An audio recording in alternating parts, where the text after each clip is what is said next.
Sot në ambientet e shkollës së mesme teknike Femi Agani në Klin, u mbajt ceremonia festive kushtuar ditës së shkollës.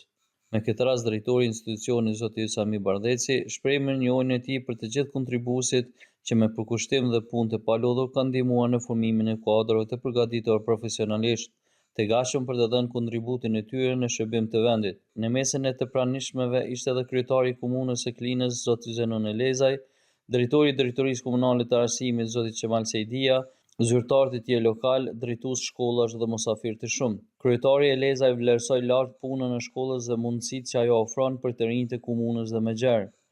Ai veçoi qasjen moderne në mësimdhënie dhe u ndal te ekspozita organizuar në këtë ditë festive, duke cilësuar atë si dëshmi konkrete e suksesit dhe përgatitjes profesionale të nxënësve. Programi u pastorua dhe me një video dokumentar në të cilin nxënësit sollën në fokus drejtime të ndryshme profesionale që shkolla ofron dhe rëndësinë e mësimit në praktik. Nuk munguan as këngë dhe vallet. Pika kulmore e ditës ishte ekspozita me punimet e nxënësve të realizuara gjatë orëve praktike, që dëshmuan jo vetëm kreativitetin, por dhe nivelin e lartë të përgatitjes për tregun e punës. Ceremonia u mbyll me një koktejl rasti, i cili mlodhi së bashku të gjithë të pranishmit në një atmosferë festive e bashkëpunuese.